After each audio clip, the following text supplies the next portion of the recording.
Break के बाद स्वागत है आपका बड़ी खबरों की ओर। बीजेपी में चंपाई सोरेन शामिल हो चुके हैं और ऐसे में चंपाई सोरेन ने अपने ऊपर हुए जासूसी को लेकर भी एक बयान दिया था। वहीं अगर हम आगे बात करें तो सीता सोरेन ने भी अपने ऊपर जासूसी करने का आरोप लगाया है और साथ ही चंपाई सोरेन की जासूसी कराने को दुर्भाग्यपूर्ण बताया। इन्हीं सब तमाम मुद्दों पर सीता सोरेन से खास बातचीत की हमारे सहयोगी कुंदन ने। आने का ऐसा कोई निश्चय नहीं था कि हम भी पार्टी कभी छोड़ सकते थे, ऐसा कोई बात ही नहीं था, क्योंकि ये पार्टी जो पार्टी बनाने वाले हैं वो मेरे ससुर जी शिबू सोरेन जी, उनका बनाया हुआ पार्टी, तो इनको छोड़ने का कोई इरादा और उम्मीद कहीं से भी नहीं था। स्वर्गीय दुर्गा सोरेन जी ने पार्टी को सींचा, संगठन को मजबूत किया, पूरा झारखंड का संगठन को, जेएमएम का संगठन को। वो बीच में ही चले गए। पार्टी हमारा पूरा उस समय भी बहुत क्षति हुआ संगठन का, लेकिन किसी तरह संभाल लिया गया और हेमंत जी आए। इसके बाद उनके ऊपर सारा बागडोर आया, लेकिन वो जिस तरीके से उनको पार्टी को चलाना चाहिए था वैसे नहीं चलाया। जिस तरीके से हेमंत जी ने पार्टी को चलाया था, मतलब स्वर्गीय दुर्गा सोरेन जी चलाए थे, सभी नेता वरिष्ठ नेतागण को सम्मान देते हुए पार्टी को चलाया, लेकिन अब ऐसा पार्टी में कोई रह भी नहीं गया और ना ही खुद सम्मान देने का काम कर रहे हैं। चंद दलाल लोग उनके पीछे लगे हुए, वही दलाल ही क्या राय परामर्श देते हैं और उन्हीं के इशारे पर वो पार्टी को चलाते हैं। तो ऐसे कब तक चलेगा? उनको खुद भी समझना चाहिए, खुद का भी ये होना चाहिए कि आखिर वरिष्ठ नेताओं को किस रूप में देखा जाए, उनको सम्मान मिलना चाहिए।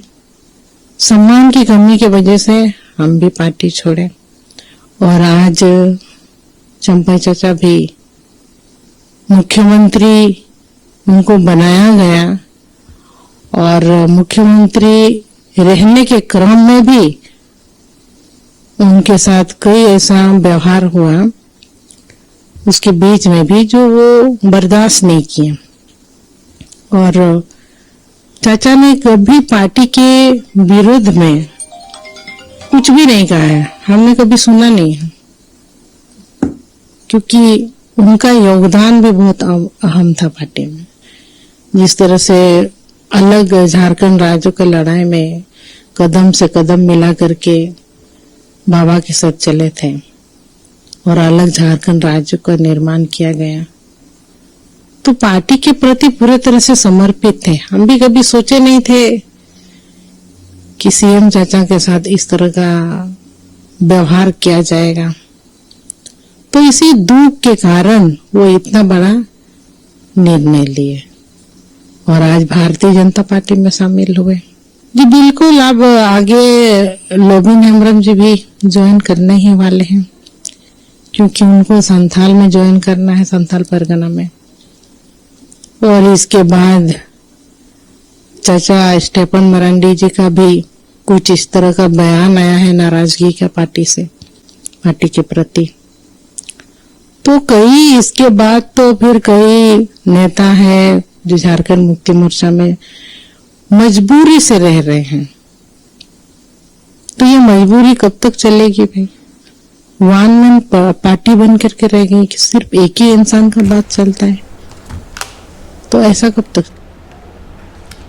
और इसी खबर पे और भी ज्यादा जानकारी के लिए हमारे सहयोगी कुंदन हमारे साथ लाइव बने हुए उनका रुख करेंगे। कुंदन, देखिए चंपाई सोरेन के ऊपर जासूसी कराई गई थी, उसे लेकर कई संदिग्ध को हिरासत में लिया गया था, लेकिन अब देख पा रहे हैं हम कि सीता सोरेन ने भी T45 से बातचीत करने में ये बात का खुलासा किया है कि दिल्ली में जब वो बीजेपी ज्वाइन करने वाली थी तब उनकी भी जासूसी कराई गई थी। हालांकि उन्होंने इसे लेकर किसी से शिकायत नहीं की थी, कुछ बोला नहीं था। आखिर क्या कुछ सच्चाई है, क्या कुछ कहानी आपके पास? जी हाँ, बिल्कुल अंकिता, जिस तरीके से टीवी स्क्रीन पे जो आप बातें सुन रही थी, ये सीता सोरेन स्वयं ही ये बोल रही है, तो जाहिर सी बात है कि जो बातें हैं वो सत्य ही हैं।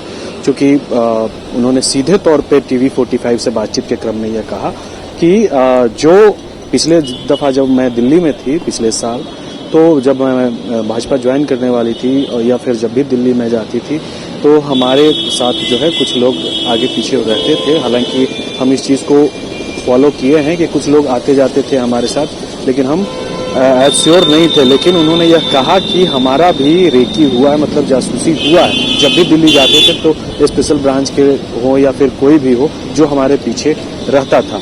तो ये इस बात से मुहर लगती हुई ये दिखाई दे रही है कि जिस तरीके से चंपई सोरेन जो दिल्ली के जो एक बड़े होटल में रुके हुए थे और वहां पे जो 2 सब इंस्पेक्टर रैंक के जो अधिकारी हैं झारखंड पुलिस के स्पेशल ब्रांच के, वो पकड़े जाते हैं। उसके बाद एक के बाद एक जो है खुलासे सामने आ रहे हैं। हालांकि सीता सोरेन ने यह भी कहा कि जो वर्तमान जो राज्य के जो मुख्यमंत्री हैं उन पे कहीं न कहीं ये आरोप लगाया है और कहा है कि इस तरीके की जो करतूत है ये करना उचित नहीं है। हालांकि सबसे बड़ी चीज ये है कि आखिर जासूसी के भरोसे पे ही क्या ये सरकार चल रही है, क्योंकि जो भी उनको अब लग रहा है कि अगर जो बाहर जाने के रूप में दिखाई दे रहे हैं तो उनके ऊपर जासूसी लगाए जा रहे हैं। मतलब सीता सोरेन जब पार्टी छोड़ने जा रही थी, जेएमएम छोड़ने जा रही थी, उस समय जो है इनके पीछे जो है जासूसी लगाई गई थी। हालांकि टेलीफोन टेपिंग की बातें अब तक किसी नेता ने नहीं कही है, लेकिन जासूसी की बातें पहले चंपई सोरेन ने और दिल्ली में 2 जो सब इंस्पेक्टर रैंक के अधिकारी हैं उनको हिरासत लेने के बाद बताई। और हालांकि उन्होंने किसी से कहा नहीं। तो एक बड़ी खबर, क्योंकि ये जिस तरीके का बयान आया है निकलकर, वो शिबू सोरेन की ये बड़ी बहू है। परिवार में जो है सबसे कह सकते हैं कि हेमंत सोरेन या फिर बसंत सोरेन से वो बड़ी हैं और उनके पीछे भी अगर जी कुंदन, आपका बहुत बहुत शुक्रिया तमाम जानकारी के लिए। आप लगातार नजर बना के रखिएगा, हम आपसे अपडेट लेते रहेंगे। तो बता दें आपको कि सीता सोरेन ने भी जासूसी करने का आरोप लगाया, कहा है कि जब वो बीजेपी ज्वाइन करने वाली थी, जब वो दिल्ली में थी, तब उनके ऊपर भी उनके खिलाफ भी जासूसी कराई गई थी और चंपाई सोरेन के ऊपर जो जासूसी कराई गई उससे भी दुर्भाग्यपूर्ण बताया है और कई गंभीर आरोप भी लगाए हैं। तो फिलहाल इस बुलेटिन में इतना ही। बन रहेगा खबर के लिए T45 के साथ। दीजिए इजाजत, नमस्कार।